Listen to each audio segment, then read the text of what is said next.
Għakom għal dan il-program Cibus Tv, il-lum din il-ġurnata mill-isbaħ, il-lum ħantkellmu dwar il-frawli kif taraw il-lum mżejjen, daqxej frawla u kolla nxara daqxej xieġmil ta' frotta ikonna xingawdu bħallum u l-festa tal-frawli għaddeja u kol ħajtkun daqxej il-sujġet tagħna il-lum. Għandi u kol l-Sean Smith Roberts bħala xef, għandi l-Mandy Grimo bħala mistidna, insomma, u xie erba frawliet l-emmulaw ħajkonna u kol. Tal-waqt.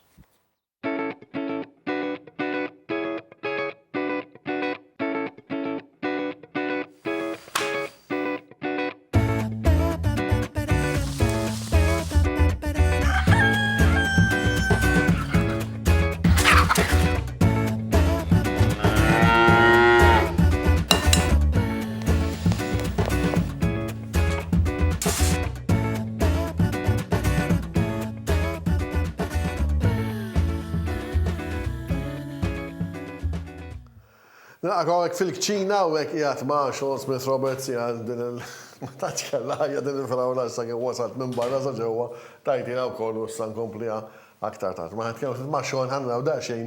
Sean, x'sajja preparana l-lum? Hello Sean, thank you very much for joining us today. Thank you very much. So, let's talk about Sean a little bit. So, where do you come from? My mother's Maltese. Okay. I was brought up in the UK. Right. I joined the Air Force as a young lad when I was almost 17. I was quickly selected and taken away to work for the royal family. So I worked for the royal family for 3 or 4 years, and my very first job was working for Princess Di. I was her personal chef, and I travelled with her for a good while. Travelled around the world. Did she ever mention my name? She didn't, unfortunately, no. Well, she kept it a secret. I know that she did keep it a secret, but I thought maybe... But she did like Mediterranean men, so... I know. Yeah, I know. There's a lot of competition there, I'm afraid. But anyway, we did quite well for a short period of time. Okay, let's talk about your cooking skills now, because the number of ingredients you're going to put together in this dish today, or this whatever you're going to prepare for us today, is quite considerable. Well, it's actually a very simple dish. This was one of Princess Di's favourite dishes. She used to come into the restaurant where I worked in London after I finished my service with her, and she used to order this. This was on the menu at a restaurant called Menage à Trois in Knightsbridge, which was owned by Anthony Worrell Thompson, and she would always order this dish, and it's very simply hot strawberry fritters with a Hot strawberry fritters with a passion fruit dipping sauce. Passion fruit dipping sauce. So, I'm going to try that. Yeah, I would like to try that somehow. May I? Sure. Can I? Yeah, take a spoonful of this. There you go.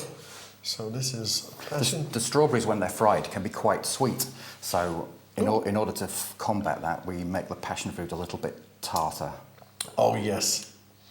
So that, I like that. Because that it's quite a kick there. yeah. And that goes well because once the strawberries are heated up in the fryer, the passion fruit sauce, it counteracts it quite nicely. They do get sweeter, don't they? They do. They get much I actually sweeter. read online actually that if you buy strawberries that are a little bit unripe, one of the ways to sweeten them is actually slice them and put them in the oven for a bit. Yeah, that works well. Għu fil-forn, ta' provajta, għadu veru, jekk ikollok il-frawli li forsi għadda ta' xejn mish missjuna, mish ħelwa bizzjed għal-kem maħna il-frawli ta' nafera ta' kjeb, imma naturalment kultant inserta. Jekk għattaħħa biċċi tpoġġa ftit fil-forn, illi isħana stess b'xi mod toħroġ iktar ħlewwa fuq kun tajba, biex tiġi tajba. Right, and then, so this is going to be like a mille foglia or... Exactly. These are just simply phyllo crisps, which have been sweetened and have been sugared and then baked.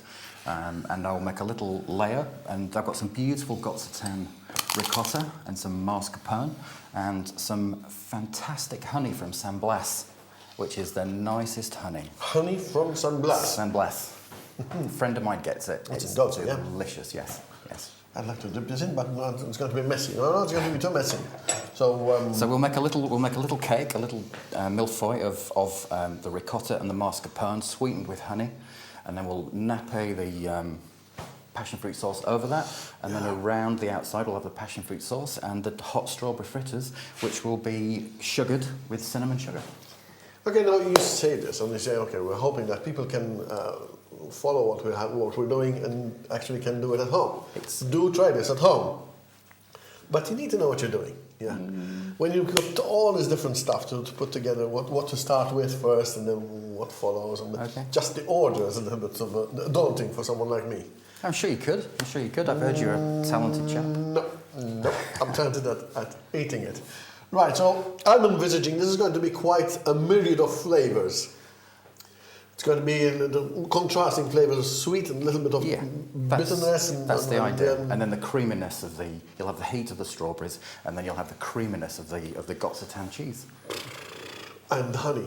And honey. So it's celebrating a little bit of Gozo as well. Strawberries, of course, for today, because this is the day we dedicate to strawberries. Excellent. So you can start with your task. I'm going to go and meet my guest. Okay. Have you met Mandy before? I haven't, no.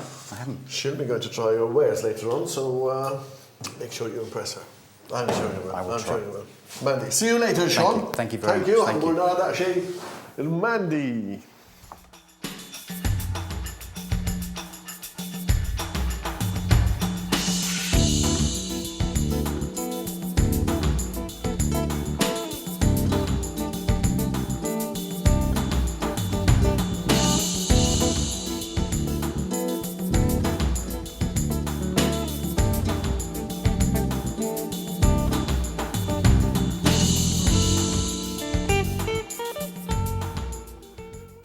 Tu għaddej, il-xont kif beda preparat, s-dernek mill-li. Nxin nara l-frawli. Aha. Ja, għaw xaħġi zbaħajt. Xinġmir. Sabi ħabis, Għajja. Għamilna ħafta kienu konna ħafna frawli Malta kbir. Għad jisur sibu daqxej bla Toma. L-lum, ikolli najt li anka Thomas, forsi r-razza li għet nużaw, jow, għax ikunu differenti daw. L-imġar imma marufinu għal-frawli. Ekku. Ma kontant jinkont nsib imma dawn. Standu, u daj ġifiri. Nistan għajlek le? Kemm Toma ħajma?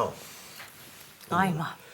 Nsemmu l-imġarin kolla, nsemmu kullħat, kull minn għet segwina, l-lum naturalment nimmaġina li ma tkunux tistaw tmorru l-imġar, jew tiġu għaxa kull-fat l-imġar, ma mux iżat fejn għet issaħ il-festa, u nistaw nittamaw li għet għawdu ftit maħna u koll. Ġifiri mela, il-frott inti kollu tħobbu?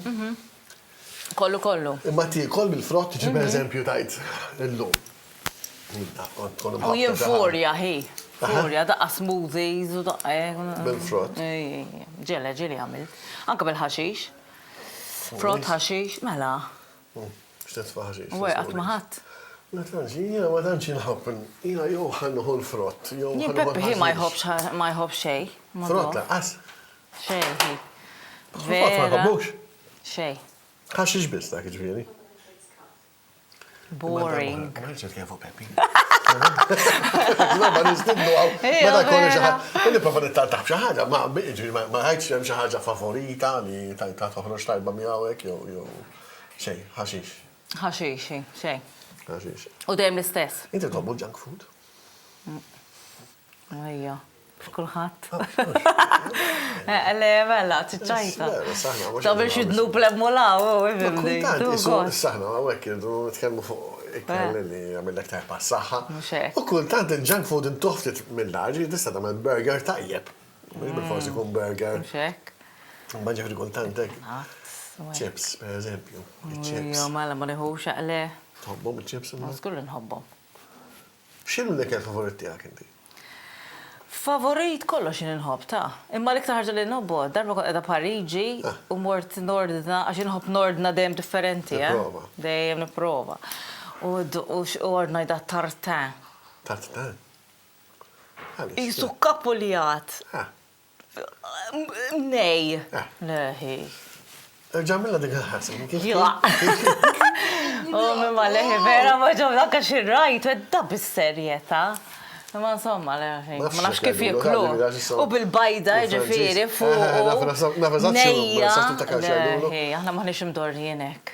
Le, li kellnej minn tiġ naqsigleta.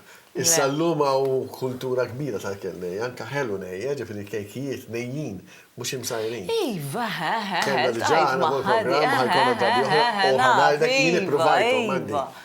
Tajbin. ħafna. Naf. Mux ftit, ħafna, ġifiri. Laffajt li forsi, imma li carpaccio, ek inti, ek ro, jina ekk orrajt, imma hi. Sushi ġifiri tikol? Iva, niekol, mela. Dak li kappuljat ekk qoddimi, ma nafx xej, ma daqlix. Le. Dik taħġa, ġidik li taħġa stramba l-għat kint. Naħseb, Kieku kellek tmur Escargot. pajjiż, per eżempju, fejn servulek ġurat u moqqa bizzej. Mux hekk tajt. Le. Kemm ikun M'għandekx qalbek. ċans. M'għandekx ċans, le. Naf li fihom ħafna proteini. Dak tkun għamlu U għallu li fil-futur probabli ħanibdew niklu daw l-affarijiet. Le, ma tarax. Ġurat le. Ommi ma. Wirdina, per eżempju. Wirdina mamula. Oqgħod tisemmi le. Xalwa tant. Le, hi dak Neħħi l-mustaċċi. ma Ja, Mustaċċi t-perjom l kan kajni dejuni. Ommi Ma ma. tkun, per eżempju, għek fuq xie kejk. U mux hekk tajt. Le, Tix ma tħallin, le, hi. Inti direttanta tal-kodba Ejo. tal-tisilu. Kodba għandi kieku. Kem trid. ċili anke fil-karozza tuqat qalbi. Mela. Nqot nagħmel il-listi, nħobna ħafna listi, ġilu qasnu żomm ta' ġifieri. U tajt issa ħaniprofa dan, ħaniprofa di. Mela. Xandru kollox jikol. Aħjar minn Peppe, ħanajtek. Jiena ara ħej, jien insajjar insomma dejjem kważi l-istess, imma bat meta nsifer hemm nieħu pjaċir ħej. Għax nara li ma l-restorant ħammu, dak il-gost. Xtib ta' kużin tfittex, meta ġifiri. Dak il-gost. Job li ma pajjiż li forsi liktar laħat pjaċir tikol. Pariġi ju. Pariġi, għala forja ta' Bat bdejt nitallem. no. Meta kont iċ-Ċina, per eżempju, l-iktar li impressjonawni il-frott ma doffi. Kontrajt il-dragon fruit. Għatmara kontrajt palu, abjat, un bat għandu jisom sid suwet, u l-oxra rożek dik il-fuksija jissa. Tajba, ħafna. Xie eżotika. U jien kontem għal-Mr. World, ġifiri, għal-breakfast. Dragon fruit, kien jaqsa. Sawa, jintarom għaddejn. Kienu jinżraħnu fl-istess hotel. Barbiċa dragon fruit. Għax jgħidu li dal-frottu da xej. Eżat, hi. Mux anka xintares lej il-fraw li xieġmil hi. Jabdek ek, ċertu. Xabdek. Ija, lek, nara hi. Anka ħat fil-ħodu jabdek. ħafna joġobni. Mela ħalli nifuq da Xie namel xie darba jħassa jmur nejn il-nisa jaqtaw Naqtaw, mela, eżat laħna raw issa. Għada xej. Imma naħseb qabel ma titkellem ma ħedu għad attenta. Għax mux faċli tiġbor il-frawli, ħana għada xejdan feċa.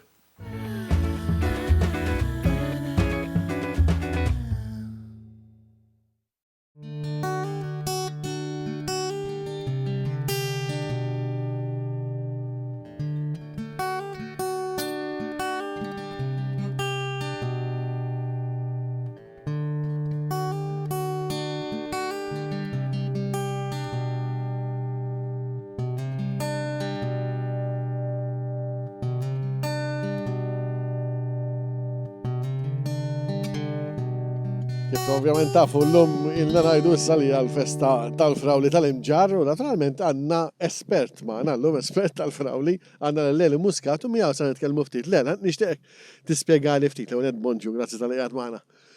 Tispiegali ftit, xinu daqsek speċjali fl-imġar, għalix daqsek l-imġar ħad il-fama li jipproduċi frawli tal-aqwa kwalità. Nfattu l-iktar għawli, naħseb li minħabba li oriġinat minn hawnhekk minn dan il-post, ġifieri kien titħares l-Hemisphere dell-erja. Doll l-aħħar 60 sena minn dejjem kien titkabbar il-frawli hawnhekk. Ġifieri. Dak iż-żmien kien hawn il-frawli Maltija. Aħna ngħidula Maltija biex ma kienx ħajlu mawx bħala, ġifieri kull ma kien tikber daqsdejn. Tibqa' żgħira. Tibqa' żgħira daqsdejn l-iktar li kien tikber. U kien it-tajba mmens. Sewa. U di ma dikx isiba? Le, sa fenna fjena ma dokx. Jien l-aħħar li kellu kien zamma missirej, kellet minn snin. Ommi kienna niġu mill-iskola tina tazza u kienna niġu nuqdu nilabu ġefija naqtaw. U kien it-taffi ġinna wara. Bek niftakar. Ma bat, xtib ta' ħamrija, xtib ta' kondizjonijiet trid il-frawla? Il-frawla, l-ħamrija, l-ħamra, l-iktar li U għawek marufina li, t-preferija. Issa, jek tajd li għaxex l-imġar, jien naħseb l-iktar il-għaljax oriġina ta' unek. U bis-saħħa tal-kooperativa tal-imġar u kell, kienna ħatna spinta kbira l-qoddim. Semmejt 60 senilu, għattajt? 60 senilu ma kienix di frawli għanna l-lum. Ma diġa kontum fina l-frawli fl-imġar?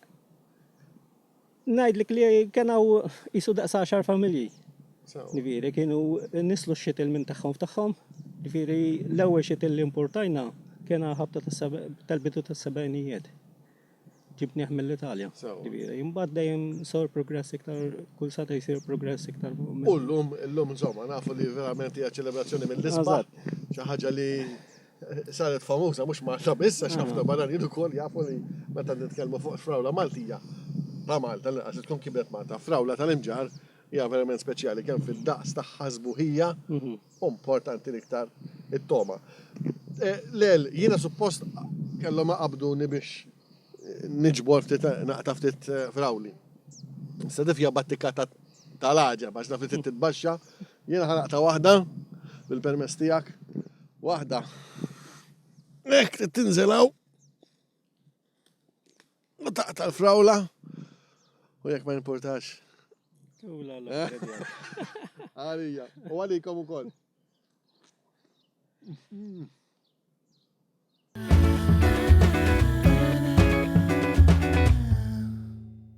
Lura fil-kċina ħanaraw daqxej Sean fixinu għaddej. Sean, right, so lots of the preparation has now been done. Yes. In truth, this is labor-intensive as preparation, but once you start putting it together, then it's a quick pace. Very simple, very simple. We're talking, so you put together this mascarpone here. It's mascarpone and ricotta. And ricotta, right. Just actually mashed it in together. Mixed it with a fork. Right. And the ricotta gives us a tanginess and the mascarpone gives us the creaminess. Right. So you're playing with textures. So I'm going to try that. And I'm going to try that with a dollop of sandblast honey. Oh! You see, you have to look at what you're doing. Leave that here. Hija, x'tagħmel, bello della diretta la għajdulu. Issa, ora attentu boġġija hekk. Right? Right, so that's one. I wasted half of it there, I'm sorry. And now we have some honey from some blass. Għada xejħi. I'm going to try that. Oh yeah. Oh yes. That's lovely. Yeah, okay. Right. So I've done that now. Now this is what the passion fruit looked like before it was actually whizzed in. Yeah, that's right. So from this, we came to this. We did. It's a little bit difficult for me to tilt. But you can say, taraw da xej li qabel ma tifaħħa fil-blender, baqgħet kollha qesa biċċiet żerrija kif qed taraw hekk. Kif tifaħħa fil-blender fil-fatt il-konsistenza nbidlet kompletament. Ġiet ħafna iktar faċli biex tuża. You were telling me also about how to tell whether a passion fruit is ripe enough or not. Yes. And this is right from the shell, right? From its shell. So, there you go. So in this case, when it looks so perfect, it's going to be unripe and it's going to be quite sour in taste, so it'll give you a really nice tart flavour. Right. Whereas when it starts to get pitted like this, then it starts to sweeten up. And when you see, when you go into some supermarkets and they have passion fruits and they look like wrinkly old bags and they're selling them off cheap, that's exactly the time. What do you want? That's exactly the time you should buy passion fruit. I see, because it looks ugly aesthetically. It looks ugly. You think it's rotting, but in fact it's not. No, interessanti, signifikat ħelu da. Nel-passion fruit ħafna drabi forsi għandna meta nixtru aħna nħobbu nażlu aħna wkoll. Nixtru ġifieri anke l-frutta nażlu waħda minn oħra. Il-passion fruit hawnhekk huwa eżempju ċar li meta l-qoxra minn barra tidher daqshekk b'saħħitha u tajba, fil-fatt il-frotta għadha ma saritx sew. U taf tkun daqsxejn qarsa. Hija meta l-qoxra tibda timmarka ruħha illi fil-fatt il-frott ikun sar tajb u ħafna iktar ħelu. U ħafna drabi kien jgħidilna xogħol li l-ħwienet fis-supermarkets kif jarawhom jittebbaw hekk jibdew għaxtu l-prezz. Aħjar illa li tkun eżatt dak li għandna bżonn.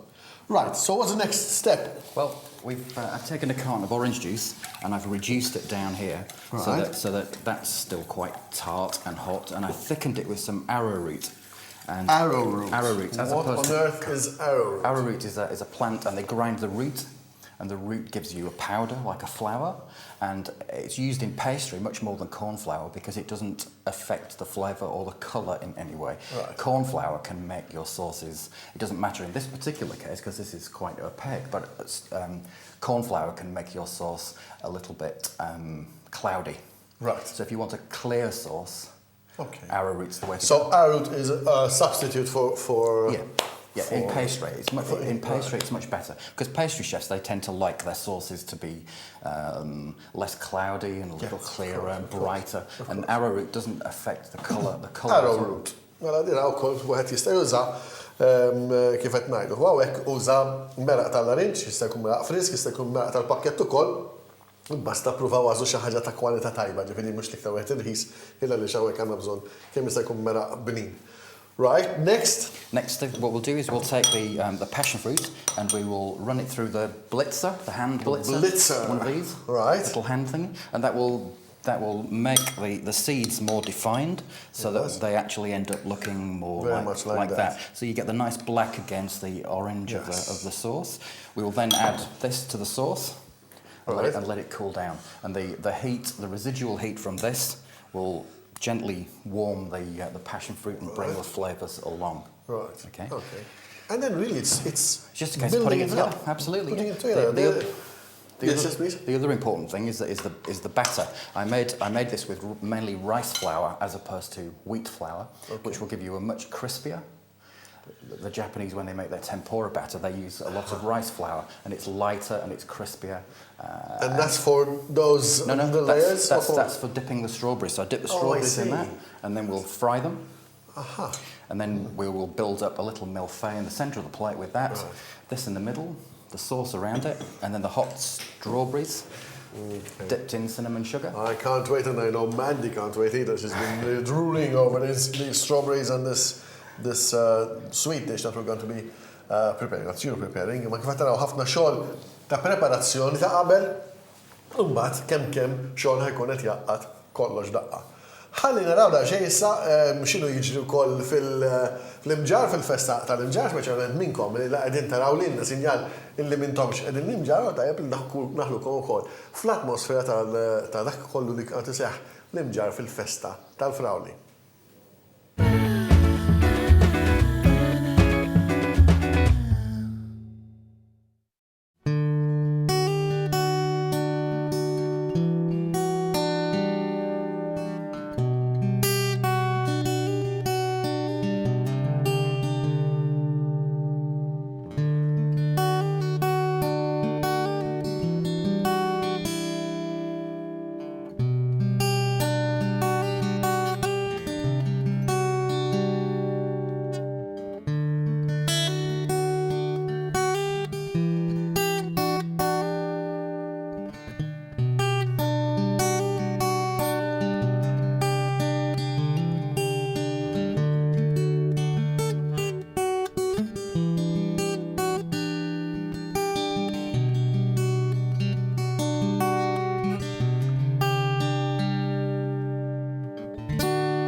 ġejt l-għawek dej Mandy. Mandy, nafx kont qed tagħmel sakemm ma kontx hawn. Ara x'sib taw. Nafx affarijiet huma. Ma dik ma tikollix dik il-biċċa ġifieri. Irresistibbli. Allura għadu tfajti li għaw, kol-mejda. U jħbejtilek. Ma għaw rajta, daw taf xinu ma? Suppos, ma nafx il nħares lejhom niprofa. Dawn ma frawli. Indurati bil-yogurt. Chocolate, sorry, yogurt coated strawberry. Intu għawahda? Wejja, daqqaw Daqqaw ġewwa ġelas, tibla ħaġina ma tantx taf mela dik il-ħajmlek minnu tajt. Mela gidma, intu għidma għal xej. Jibsa. Tajbin dawn. Naqt ma doqtom. Tajbin dawn. Tajbina. Ux. La xewk. Tajbin. Kif jinżlu. Sa'tant għandan xogħol imrajtu, xogħol għaddej, jippreparik il-passion fruit għonda, ma għandhom il-kontrast tal-passion fruit mal-frawla, verħa jkun interessanti, il-frawla ħelwa, il-passion fruit daqxej arsa. Rajtek tkewwes jimma l-irkotta. Kif għaddej, hija. Rajt, din waqqa. Tajba di, oġbitni. Ħafna. Din oġbitni, din il- Fija ċokolata, ma bajda jisaw. Din hija, le, jogurt dak. Jogurt. Jogurt. Isa nixfa jaqaw il-strawberry. Il-strawberry mnixfa minn ġewwa. Frawla mnixfa kemm ġbuni ħejda u kikut jagħmlu jemma. Tal-jom xuddimi. Bżax, nafx kont Inti kieku kellek l-iktar ħaġa tajba li ta' fis-sajjar inti. Ħanotu nimxu b'Jamie Oliver. Ġilli mort restaurants tiegħu ħej. Ekku. Covent Garden. Għadda ma spiegħajt li ma rispondejt li ġinni jamma. Jien naf xi. Għandek jien isidda. Ħanajdlek, U tajt il-lum. Okay. Arrabjata. Ti kollox. Tajjeb, Kollox li għanqal tħobb li kollox. Mela, vera tajjeb. Ġifiri xtamel arrabjata xiex ma pasta, salsa l-pasta, jow xiex arrabjata. Salsa. Salsa Għal-malaġin. għal-laġin. Għamlu għawi, Mela. Joħroġ għet muħ. Ija. Imma tajjeb. Jimma jahraq ħafna. U mux esagerat, Il-ħobbu pikkanti. Mux esagerat. Ejja, Na, mela. anka d-digestjoni, da jibsa Tajb ħafna. Sapla taġin ħana soġu jizem. Sa. Tiġiġa, tafna tiġiġa, per esempio, dik tiġiġa, xtamma bija. Fimni, ma tanċ, għax pers li ma vegetarians, tifem? Allora tiġiġa. Jien minix vegetarian, Le, ma- imma ma tafx kif jisek kollox, Taddatta ruħek. Mux ekko. Ġiet mor restaurant, tikun xaħat li servi kell vegetarianek. Jiena ma nekko, Inti le? għal-pepper xi ravioli għu ekko hoppu, u dejjem l-istess, hi. Il-menu ma vera ma jagħtix ravioli kas, tajjeb, ma jiena imma ma dejjem kemm differenti, la jiena m'għandekx ċans. Ravioli arrabjata. Għax imbagħad għandek il-rikotta hemmhekk it-taffi daqsxejn bil. Le, jien dejjem differenti, jrid norna. Sewa. Barbecue jew ikla formali f'restaurant. Skont ma minn tkun u isek, jista' għala kumpanija, u. Ma barbecue hekk, right, itħollu? Mala, Biċċa laħab tajba ċajta, u tajċ kam mex bixa. Mala. Pepi, hekk ma importax għalli hekk li għek tikolla. Tajba di. Hekk il-sukur, ma forsi dak li kunu isu. Ifimni, ora, vera nitħassaru ma doffex, noqot naħseb, ma tafx kif iġrilek. Ma hej darba provajtu, isni bdejt nħosni ma niflax. Ta' iżu debulizza. Ok, li nerġana ma doff. Ifimni, le, u nammida minnhom, ħafna minnhom, ma issa fejt tħolla għazlati għajin. Tiftakar l-ewwel darba li sajjart, hekk ikla, hekk formali. Jien ma tantxina tal-formali ta' u leħi. Ma tantx nuhu pjaċire. Kontu rejt il-forketta mdawra midek, ġifiri. Vera, u l-marfa U għandi l-marfa u s-sikina. kol, ġifiri s-sikina, ġifiri. Le, ma tantx nħobb jiena. Jien anke per eżempju nieħu pjaċir. Ek per jkollok il-ġobon u għene, puda u mbit tajjeb, u toqgħod jiena, mhux peppi, għax differenti. Jiena nħobb l-imbitu hekk, ma ġifieri hekk biżejjed ukoll. Pizza tħobba? Mela. Kif tħobba l-pizza? Xissa l-pizza għandna ħabta Malta. Niktar budi tfawla bħal meta nagħmlu l-ħobża bl-imbarazz ngħidu l-aħna ġieli nieqafin f'xi każin. Kif tgħidu ħobża bl-imbarazz u kollox jibtfalek mort. Le, ma d-dejja jiena. Basal pikkiljat. Jiġifieri pizza tħobba daqsxejn iktar. Nħobb per eżempju parmeġġano, rucola, ma forsi xi nċova. Hekk inħobba. Ma insomma, il-jaħraq tridu inti daqsxejn. Bat ma n-tfalu naqra, n-tfalu ftitu. Imma naf li għandek għajnek fuq id-deserta, naf li moħħok x'inhu jagħmel Sean. Mela ħana għaldek ma jimpurtax għax jien għandi mistieden ieħor. Ok. Sa tant imma Murnejlu. Mor teħdaq xejn daqqatajn, għax naħseb għandu bżonn daqsxejn min joqgħod attent miegħu. Daqsxejn Sean kif inhu dejjem u bħalissa Sean qed jipprepara wkoll wissa ta' tmur toqgħodlu daqsxejn attenta. Mandy, għax Mandy moħħa fih sa' attent mija għandi lil George Grek, medical lab scientist. George, grazzi tal-li għatmana. Ringrazzjak tal-istadina. Tiġant għajna. L-għonet ma għaj fuq fej jħol frawli għax il-lum għet ċerbraw frawli, forsi għam minn għet jgħamlu jgħajtima, ħaslu jimma nisax tukol frawli, allerġiku. Għaw allerġija. Għaw, fil-fatta għaw nis il-li huma allerġiki għal-frawli. Fil-fatt l-allerġija tal-frawli mux kwantita, ġiviri, għax ovvjament il-frawli hija vera frotta sostanzjuża, imma s-sib ċerta nies li jkunu allerġiċi għalihom. Ġiviri, b'dak li jkun li jikol frawla, literalment ikollu jidħol l-isptar, ikollu jidħol l-isptar biex ituħ injection apposta antihistamin biex imħabba il-problema li kollu.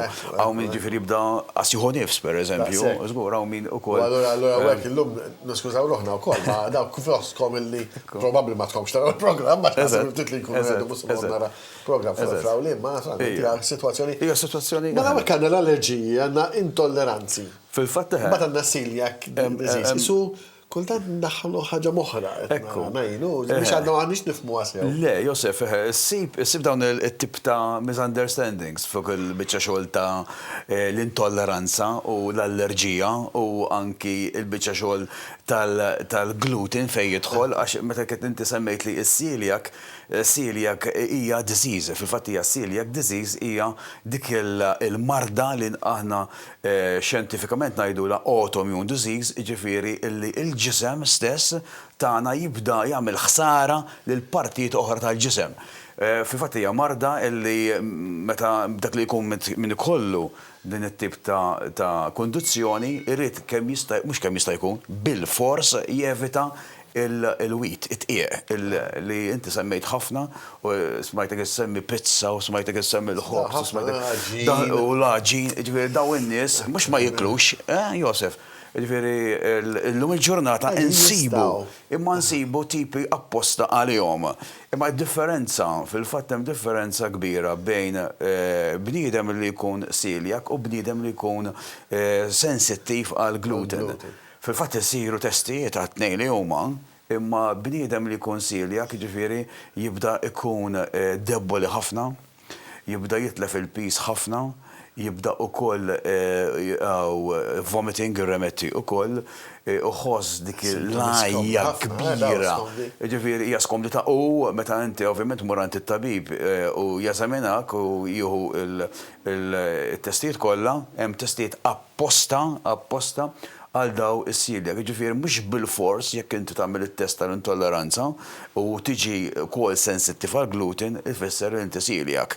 Għaliex għax id-differenza hija ħafna differenti. Ma fejn tidħol celiac tiżgur attenzjoni medika. Dik hija attenzjoni medika. U tidħol l-isptar, tagħmel biopsi għal musrana biex tara kun hemmx damage fil-musrana u ovvjament mbagħad tieħu l-precautions kollha ġifieri tittevita kompletament it-tieq.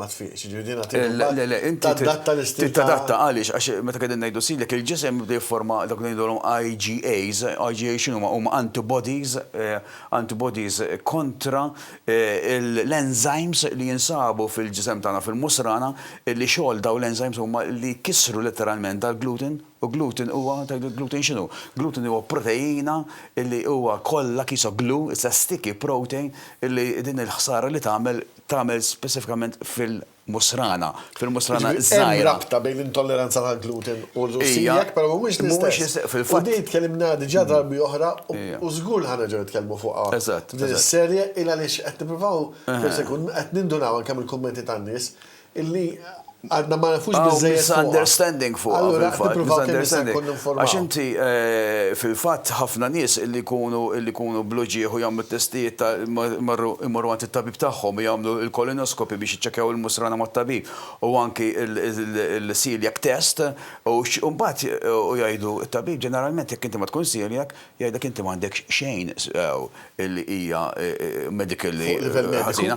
Imma mbagħad jerġgħu jmorru għandhom jgħidu aħna xorta għadna bluġieħ xorta hemm xi ħaġa, u mbagħad jagħmlu il-test tal-food intolerance u jindunaw li they are sensitive to gluten. U dik hija differenza. Allerġiċi għal gluten jiġu. U żgur jista' jkun l-allerġija. L-allerġija hija xi ħaġa oħra li kif għadna hija differenti, jiġifieri hemm IgG fuq l-intolerance imma IgE li hija tipo oħra ta' antibody għal min ikun allerġiku ukoll. Ġifieri differenti. Nibqgħu nagħtu din l-informazzjoni George kemm jista' jkun biex percentaġġi huma differenti, għandna 10% li huma intolerant, xi 2% li huwa allerġiċi u hemm just 1 or 1.5% li huma celiacs. Ġedan jeżistu kullhom kien. Appuntu, daw nkun qegħdin nagħtu din l-informazzjoni biex dak li jkun din teffettwa l-ħajja ta' kuljum, kemm jista' jkun jekk wieħed jindirizza jafu kif jibda jgħix ħafna ħjar. Grazzi ħafna George, grazzi ħafna l-informazzjoni tiegħek. Waqfa qasija reklam imma nkunu magħkom eżatt wara.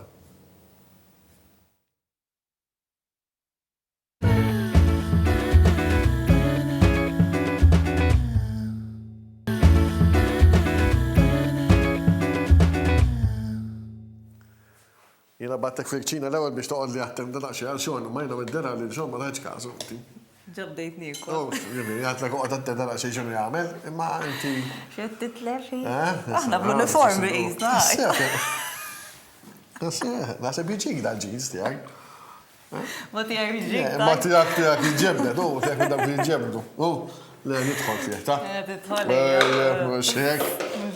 Isma', kan nagħmlu daqsxejn biċċa xogħol jiena u inti. Issa titala' għajnejk imma. All right. All right?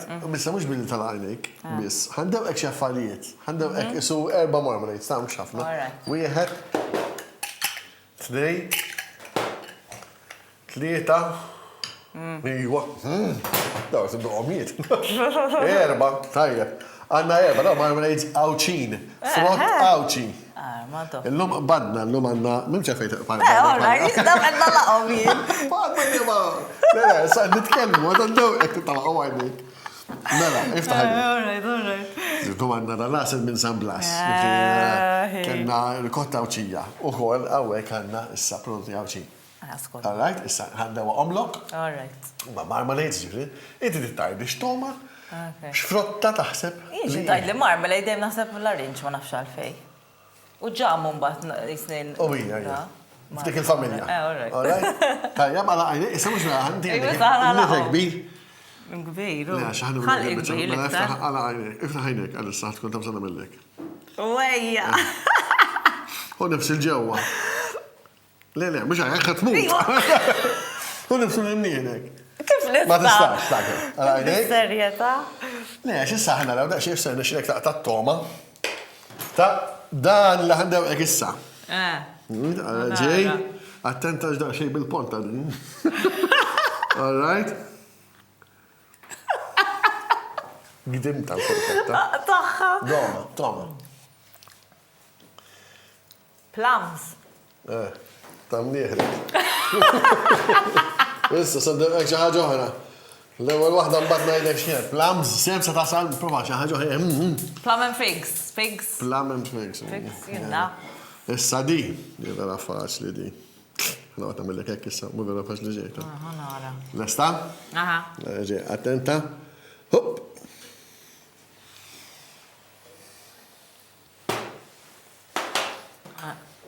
Mela. Fija xillem, lumi. Taħseb? Mux passion fruit u għal jista' jkun. So, mija passion fruit id-deċidi. Għadek bittom ma tal-passion fruit. Naqra naqra arza. All right, semmu għasanna. All right, għala ġej. Miksa, brava. Miksa. Tiddarġasni kif tikdem il-morketta. Doqa, doqa.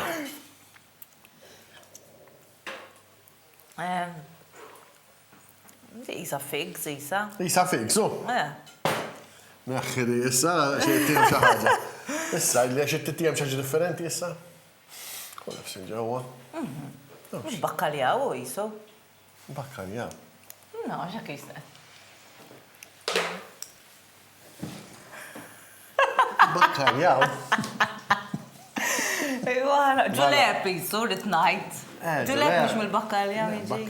Bakkaljaw huwa dik il-ħulta. Oh, miħuta. Inti għattajt għall-larinċ. Korrekt, għattajt Kajin tajta. ċaru bakkaljaw. Mela. Bakkaljaw jajdu l-ħalina mitċajt. Imma l-bakkaljaw, il-bakkaljaw. Il-karibet tajt inti. Le, dak ħarru, per najt biex. Bakkaljaw għat niftakar palissa ġedura bl-Inglis. Hija ħuta tkun imnixfa. Mux dik rit najt. Gerfisht. L-ewwel wieħed idewwaqtek li inti għat li figs kollox, figs u plums kienu. Fil-fatt kien tal-melon. U jekk forsi jissaddu u issa. Imma minti għamilt liktar test diffiċli. Għara daqxej. Issa t-tema t-toma tal-xisimaw tal-bettiħa. It-tini wieħed mhux sa ngħidlek għax kien tal-lumi, oqtajt inti, brava, dik nikkoħda faċli kienet, imma it-tielet waħda, tielet wieħed, kien tal-bajtar tax-xew. Inti għatli, u għamx bdejt tissemmi, it-talaħ differenti, għax inti meta talaq imnieħrek, meta sotti imnieħrek, ma tistax it-tiem. Għax inti l-insin immandu ħafna. Il-sin jaf jgħidlek xi ħaġa x'ħelwa, mielħa, qasa jew morra. Daqshekk. Imma jekk kien ħelwa mbagħad xtoma hi ma jgħidlekx. Dak għal imnieħel jgħidlek. Tiskanta u l-ġisem. Għalhekk meta ngħidu jkollna mnieħilna miżdud ma ntehmu xejn. Ejja, ma mhux ħażin, tajt illum. Wieħed minn tliet. Bakkaljaw dak daqqa, bakkaljaw ħuta vera tintel. Mhux hekk rid ngħid, gerfix. Ħarrub dak. Ħarrub rid ngħid. Jħassa xtajt għax għandhom ukoll. Il-ġuletta tal-ħarrub. Dak kien juża ħafna wkoll. Mill-kantanti. Eżatt. Għax jiena peress li nkunu l-Eurovision nkun hemm il-kantanti dejjem ikollhom Kantant. Le, mhux jiena. Imma ħafna bil-kantanti narhom Il-ġuletta ħarrub jintuża veru, fil-fatt. Għax huwa sudi, għaw serra ħafna l-kordi vokali, allura nimmaġna tolqot il-nodda daqxie aħjar. Sa tant Sean qed jagħmel issa l-aħħar preparamenti. Am I right, Sean? Sorry? Last preparations, last bit? Almost there. Right, għawek jissedda konna bżon il-termes tal-meta. Biex jikunu lew. Għax nistax tamel washroom jew le. Ġifieri hekk gidma waħda jridu niklu. Sambat naraw. Sejra, għalix le? ħatajdlu le? Jien m'għandix problema kif. Mhux hekk tajt. Nafġu. Dara, serri għatlek għara. Lajbek tiskanta u kemm qegħdin nagħmlu affarijiet. U dina ħanajda s-sata. Bambinella. Bambinella. Marmaret il-bambinella. Tal-mandolina. Mandolina. Fig. Jalla, biex il-karba u għek, jalla. Strawberry. Strawberry. Fraw li stajta misni għamiltek. U plum and apple, dak forsi konta. Intax kollox plums, biex ta' plums. Imma dan huma prodotti ġifieri magħmulin minn frott u f'dal każ awċi. Ħafna drabi jkun mhux ħafna drabi ħalli ma jkunx kattiv. Imma kultant ikun hawn li jgħidlek dan huwa prodott Malti u prodott awċi, fatt l-ingredienti ma jkunu assolutament xejn. Maltin. U aħna importanti għaliex il-Mediterran u aħna Malta kif nafuq nofs il-Mediterran fejn jidħol frott u ħaxix aħna għandna uħud mill-aqwa prodotti li tista' ssib. Allura ta' minni ċelebra għara daqsxejn. Mima. Mux taf xej lejdi Diana kienet tħobbu l-plat. Kienet tħobbu. Anka li kienet tħobbu, da. Xini? Anka li kienet. Ma tafiex dik il-saħat mill-qat ma jafa li l-istoria Malta. Xini l-istoria? Inni, lejdi Diana u jina. Kelkom. Konna ħbib għagbar. Konna ħbib għagbar. Meta, wara li. Wara mietet. Le, wara li dan, għaw li kellek. Wara li kienem ħafna affari, ħafna kultur bajsi, ma le. Da xej, sa tant qed iżejjen. Dak fil-batter, qed il-fraw li fil-batter qed iżejjen dan u mbagħad kollu xogħol li jaqa' fl-aħħar. Inti ditni ma nasarx.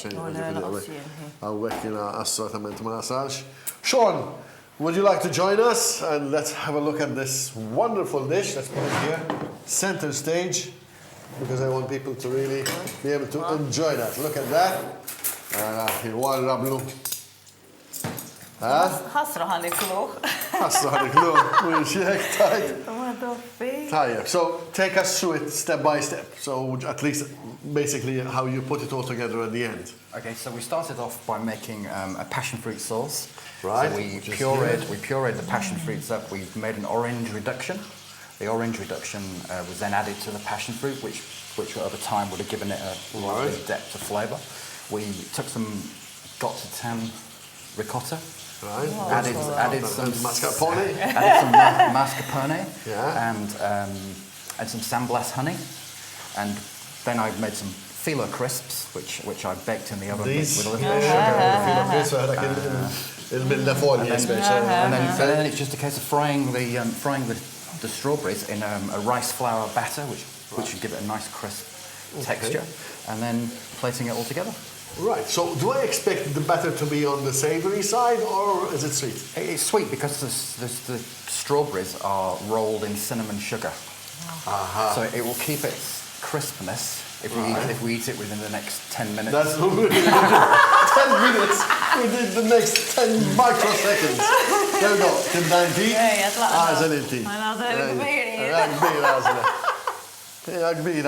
We haven't tried the flavours together because the sweetness of the strawberries, they'll be very sweet, especially in the prime season now. And because we've heated them up, they're even sweeter. Even sweeter.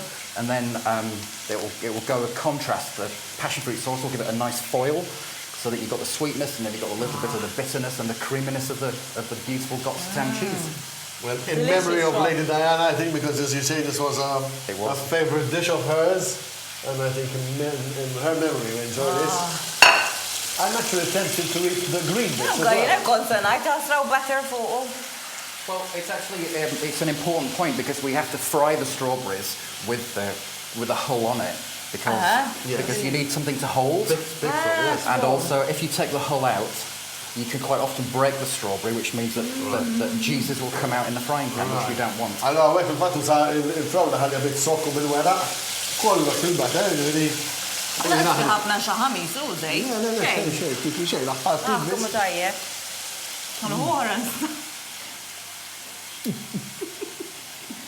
So, we'll take another one. Oh, yes. It's quite an unusual way to serve strawberries. The cinnamon is really good. This is the most difficult part of the show because all people can say it seems, yeah, great. I love it. It's a little bit tricky to have the millifolia bit now, isn't it? Just crunch it in the middle. Shall I? Yeah. I have another one here for you. Good. Go, there you go. Bena xallugija, anti? Mela. Xallugija. Ħala. All right. Proset. Laħa, kif jiri nitxilek kamera li. Issa t-skupja. Waħan t-skupja bieċa mija kien. Ħalli nirringrazzja kull minn kien magħna. Nsellem l-imġarrin ukoll. Tal-xogħol kollu qed jagħmlu bħalsa fil-fiera u fil-festa tal-imġar. Aj, ma kemm tajba. Bil-lanġ ta' smaħħa ta' ħażina. Vera. Sean, well done. This was truly amazing. Thank you very much. It's all down to the wonderful Maltese strawberries. A fitting end to Delicious. a wonderful show, fitting tribute to Lady Diana, and a fitting tribute to Maltese strawberries. Thank you very much for... It's really good.